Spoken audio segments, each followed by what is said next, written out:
नमस्कार दोस्तों, मैं हूं नवीन पाटीदार और आप देख रहे हैं वॉइस ऑफ एमपी। संघ, सरकार और संगठन यानी कि भारतीय जनता पार्टी विधानसभा चुनाव से पहले लगातार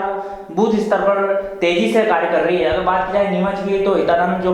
भारतीय जनता पार्टी के संगठन महामंत्री वे नीमच पहुंचे थे और यहाँ पर संगठन की एक महत्वपूर्ण बैठक ली थी। ऐसा बात की जाए तो विधानसभा चुनाव से पहले इस बैठक को महत्वपूर्ण माना जा रहा है। इस पूरे मुद्दे बात करने के लिए हमारे साथ मौजूद है वरिष्ठ पत्रकार मुस्तफा जी। उनसे बात करें किस तरीके से इस बैठक को सोचते हैं और क्या माना जाए, किस तरीके से अब जो आगे की रणनीति होगी। मुस्तफा जी, किस तरह सोचते हैं आप इसको? देखिए, अपन इस पूरे घटनाक्रम पे विस्तार से बात करेंगे और आखिर संगठन महामंत्री हितानंद शर्मा नीमच आए क्यों थे ये भी बताएंगे। लेकिन आपसे अनुरोध है कि वीडियो को आखिरी तक वीडियो से जुड़े रहें। एक और ख़ास बात है कि यदि आपने वॉइस ऑफ एमपी का यूट्यूब चैनल सब्सक्राइब नहीं किया है तो आप प्लीज़ प्लीज़ प्लीज़ पहले से सब्सक्राइब कर लें। दूसरी ख़ास बात है कि यदि आपको हमारी खबरें सच्ची और अच्छी लगती है तो इन खबरों को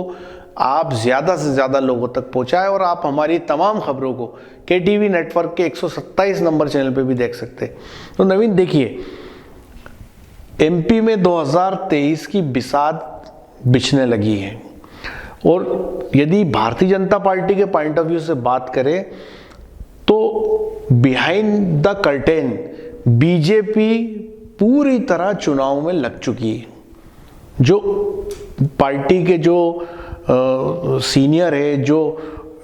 टॉप कोर जो है बीजेपी का, वो पूरे एनालिसिस में लग गया है। नीमच संगठन महामंत्री हितानंद शर्मा आए, ये सामान्य घटनाक्रम नहीं था। ये कोई पार्टी पदाधिकारियों की बैठक को संबोधित करना था, जिला पदाधिकारियों से बात करना था, ये कतई नहीं था। उनकी इस यात्रा का एक बड़ा मकसद था, बड़ा कारण था जिसके तहत वो आए। दूसरी खास बात है कि हितानंद शर्मा पूरे मध्य प्रदेश के सभी जिलों में जाएंगे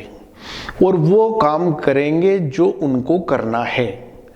तो ये जो इनका नीमच आना है, ये कोई सामान्य घटनाक्रम नहीं है। वैसे एक बात मैं ज़रूर कहूँगा कि आज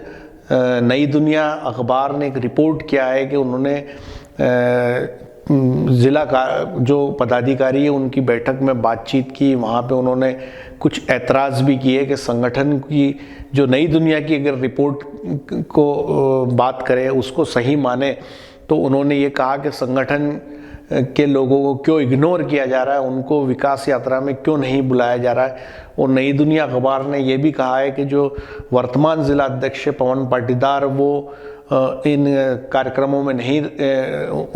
जुड़ पा रहे हैं, उनको नहीं बुला रहे, और पूर्व जिला अध्यक्ष हेमंत हरित नीमच के कार्यक्रमों में दिखते हैं। तो कुल मिलाकर के ये नई दुनिया की रिपोर्ट थी। पर हितानंद शर्मा का जो दौरा है वो एक ख़ास वजह से था, और वो ख़ास वजह जो है कि संगठन का, पार्टी का पूरा एनालिसिस करना, क्या स्थिति जो नेताओं की है, वर्तमान जो पद पे बैठे हैं उनकी, जो विधायक बैठे हैं उनकी क्या स्थिति है, और ऐसे पार्टी में कौन लोग हैं जो आने वाले समय में पार्टी का भविष्य हो सकते हैं। नवीन, मुझे अगर बात किया जाए, विकास यात्रा एक तरफ निकल रही है, एक तरफ जो है संगठन लगातार पार्टी के पदाधिकारियों की बैठक ले रहा है। तो ऐसा माना जाए, जिस तरह एक वीडियो भी वायरल हुआ, सुवासरा की बात करें तो विरोध भी कहीं के जनता के बीच देखने में मिल रहा है। क्या मानते हैं आप? देखिए नवीन, जो विकास यात्रा की यदि बात करें तो पार्टी को मोबिलाइज करना है, पार्टी को ग्राउंड पे लाना है, मैदान में लाना है। तो ये एक प्रोग्राम है कि भाई आप जाइए, जनता के बीच जाइए, ज़मीन पे जाइए और वहाँ जाके देखिए कि क्या स्थिति है। तो चूंकि पार्टी सरकार में है तो वो इस तरह का एक अपना जो बनाएगी प्रोग्राम, वो भाई जाहिर सी बात है सरकार की पॉजिटिविटी को लेके होगा। इसलिए उन्होंने विकास यात्रा इसको नाम दिया कि इस दौरान गांव में जो सरकार में बैठे मंत्री है, विधायक है, ये लोग गांव जाएंगे, गांव में जाके इस विकास यात्रा के तहत वो कार्यक्रमों का आयोजन करेंगे और जो विकास कार्य होने हैं, जो उद्घाटन होने हैं, जो भी उनको वहाँ पे सौगात देनी है वो इस दौरान देंगे। तो ये जब विकास यात्रा जा रही है तो जाहिर सी बात है कि इस दौरान कई प्लस माइनस निकल के भी आ रहे हैं। और जैसा कांग्रेस हमले कर रही है, जैसे आज एक कांग्रेस ने एक वीडियो जो है वो ट्विटर पे वायरल किया, जिसमें कि सीएम शिवराज सिंह चौहान जब एक विकास यात्रा के दौरान एक जगह से निकल रहे हैं तो वहाँ पे काफ़ी कीचड़ है, गड्ढे है, पानी भरा हुआ है। ऐसे कई जो खबरें हैं, जैसे अभी कुछ देर पहले जो घटनाक्रम सीतामऊ के पारली में हुआ, जहां पर हरदीप सिंह डंग का विधानसभा क्षेत्र है और हरदीप सिंह डंग वहां पे आए थे विकास यात्रा में, और वहां निर्मल नीर योजना के तहत कुआं खोदने को लेकर दो पक्ष भिड़ गए और जमकर कुर्सियां चली। तो कुल मिलाकर के एक मिला जुला प्रभाव निकलकर सामने आ रहा है। लेकिन पार्टी जो है वो लगातार इस प्रयास में है कि कैसे अपनी ज़मीन तैयार करे, और जो मुद्दा बार बार आ रहा है, चाहे वो गुजरात फार्मूले को लेकर हो या और सारी चीज़ें, वो हवा में कहीं ना कहीं तैर रही है, काम कर रही है, और उसको लेके पार्टी में वर्क चल रहा है। नवीन मुसवा जी, जिस तरीके से आपने कहा है कि वे तमाम जिलों में जाएंगे भारतीय जनता पार्टी के संगठन के महामंत्री, तो क्या माना जाए कि विधायकों की एक रिपोर्ट कार्ड भी जो है कार्यकर्ताओं से तैयार की जा रही है? ऐसा निश्चित तौर पे हितानंद शर्मा बहुत मंझे हुए व्यक्ति है और लंबा समय उनको संघ के साथ हो गया, और वो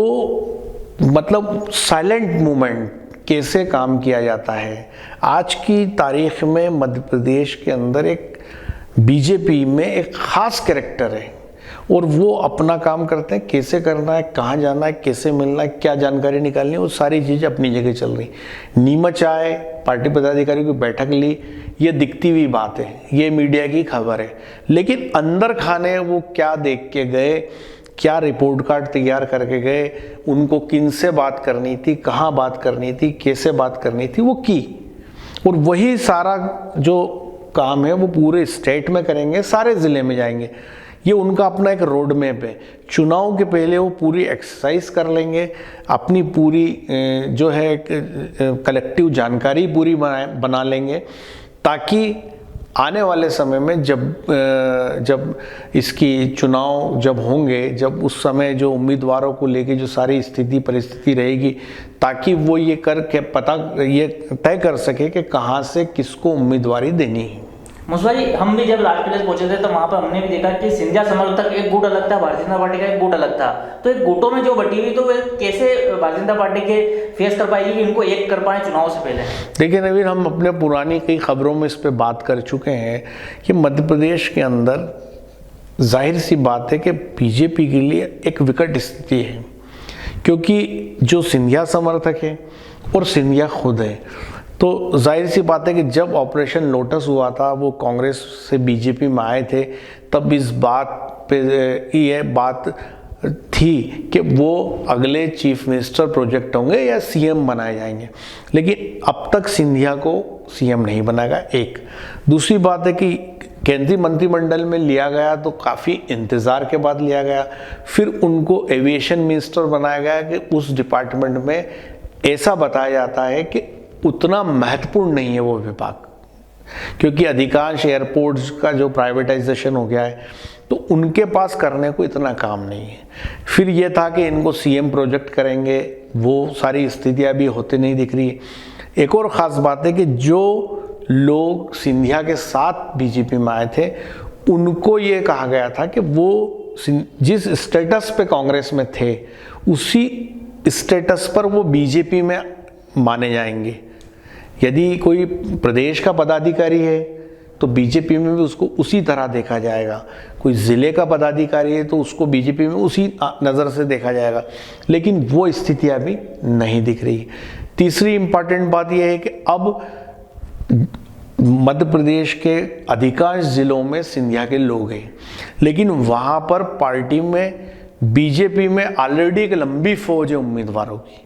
तो जाहिर सी बात है कि आप